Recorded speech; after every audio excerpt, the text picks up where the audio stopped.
Assalamualaikum warahmatullahi wabarakatuh. Perkenalkan, nama saya Selarini Rahmalita dengan NPM D1D020081 dari Prodi Ilmu Administrasi Publik kelas A. Syukur senantiasa kita panjatkan kepada Pak Sang Pencipta. Terima kasih atas kesempatan yang diberikan kepada saya. Pada kesempatan ini, saya ingin menyampaikan sepatah dua kata mengenai pendidikan di masa pandemi. Saat ini sedang melalui krisis COVID-19, krisis yang memakan begitu banyak nyawa. Krisis yang menjadi tantangan luar biasa bagi negara kita dan seluruh dunia.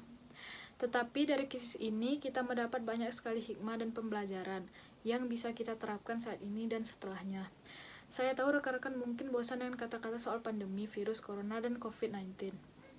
Namun, saya tidak akan bosan untuk terus menyemangati rekan-rekan sekalian. Pandemi COVID-19 ini telah memberikan gambaran atas kelangsungan dunia pendidikan di masa depan melalui bantuan teknologi. Namun teknologi tetap tidak dapat menggantikan peran guru, dosen, dan interaksi belajar antara pelajar dan pengajar, sebab edukasi bukan hanya sekedar memperoleh pengetahuan, tetapi juga tentang nilai, kerjasama, serta kompetensi. Situasi pandemi ini menjadi tantangan tersendiri bagi kreativitas setiap individu dalam menggunakan teknologi untuk mengembangkan dunia pendidikan. Awal tahun 2020 masih memberikan kesan yang berbeda dari tahun-tahun sebelumnya. Bagi dunia pendidikan di Indonesia, kita dipaksa untuk beradaptasi dengan perubahan, khususnya dalam proses belajar mengajar. Memasuki tahun ajaran baru, suasana ini pun masih tetap terasa karena belum adanya hasil positif terhadap penanganan COVID-19. Oleh karenanya, hampir semua institusi pendidikan akhirnya kembali menyelenggarakan proses belajar mengajar dengan memanfaatkan teknologi digital. Nampaknya pandemi COVID-19 ini masih dituduh sebagai penyebab perubahan sistem. Masih sedikit kalangan yang melihatnya sebagai sebuah paradigma berpikir yang menentang sistem, metodologis, serta termasuk konten pembelajaran. Sistem pembelajaran yang tidak dilandasi oleh orientasi ini mengakibatkan kebijakan kuliah online sedikit dianggap mengganggu, sesuatu yang tidak biasa dan semacamnya. Masih sedikit mahasiswa yang melihat proses pembelajaran secara virtual ini sebagai bagian dari cara sektor pendidikan berkontribusi terhadap persoalan kebangsaan. Pandemi ini mengubah tradisi kita. Kiranya inilah gagasan yang awam muncul berkelindan dalam diskusi publik, mulai dari cuci tangan setiap hari, penggunaan masker, dan perjumpaan antar manusia. Tentu ini berat karena secara budaya dan psikologis kita belum disiapkan. Dari semua pola kebiasaan sosietas yang berubah, sistem pendidikan pun disentuh kultur baru, dari face to face menuju screen to screen. Persoalan yang terjadi adalah sistem pendidikan berubah namun metodologisnya masih sama. Dalam konteks pandemi, kita memang disentuh kultur baru, belajar online. Namun pada saat yang sama, kita generasi pembelajar saat ini tidak lain adalah generasi milenial dengan digitalisasi sebagai karakter utama. Bahkan di beberapa tempat, khususnya di negara-negara yang maju, secara teknologi, belajar online adalah sesuatu yang lumrah. Sadar atau tidak, belajar online dalam konteks pandemi merupakan sebuah pilihan yang mungkin diterapkan dalam sektor pendidikan. Artinya, setiap negara wajib melakukan hal yang sama. Ketika sebuah gerakan dilaksanakan secara serempak dan tataran global, maka ada sesuatu kesadaran lain yang harus dipertimbangkan. Pembelajaran daring menjadi tantangan bagi dunia pendidikan dengan situasi Indonesia yang memiliki ribuan pulau. Bagaimana teknologi yang dapat digunakan, bagaimana penyediaan akses internet pada daerah-daerah terpencil di mana barang elektronik tanpa akses internet pun masih menjadi suatu kemewahan. Ini merupakan tantangan bagi semua pihak. Saat ini kita harus bekerja keras bagaimana membawa teknologi yang menjawab permasalahan nyata yang terjadi pada mahasiswa dan pelajar yang kurang beruntung dalam hal ekonomi maupun teknologi yang berada di daerah-daerah terpencil. Dengan platform digital, kita akhirnya semakin dekat dengan evolusi sebagai homo digital. Ruang untuk menjajakan dunia maya atau online semakin berkembang. Kita menuju optimis pendidikan yang mengglobal melalui jaringan. Kuliah online juga menjadi kritikan bagi pemerintah untuk menata masyarakat dan memberikan pendidikan yang jelas agar terbebas dari belenggu keterbelakangan pendidikan.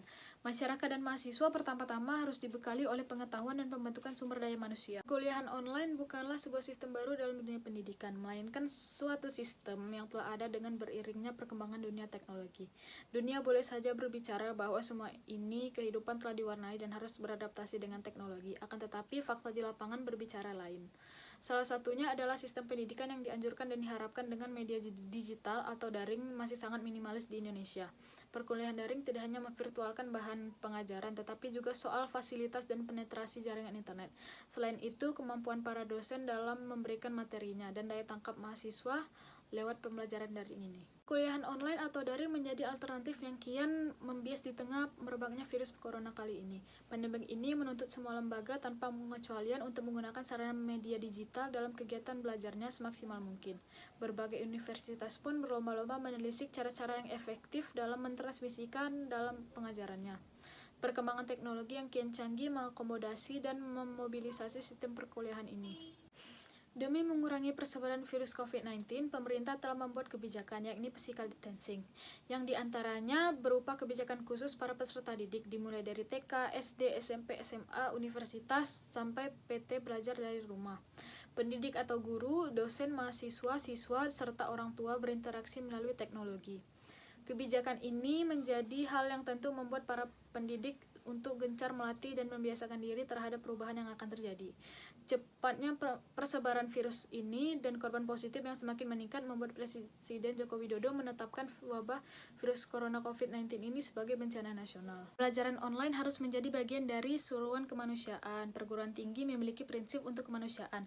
Artinya, praktek berrasa dan solidaritas kemanusiaan di tengah pandemi bisa dijalankan melalui adanya pembelajaran online ini. Pembelajaran online ini mesti dilihat sebagai suatu sumbangan solidaritas kemanusiaan dan solidaritas ekologis di tengah pandemi.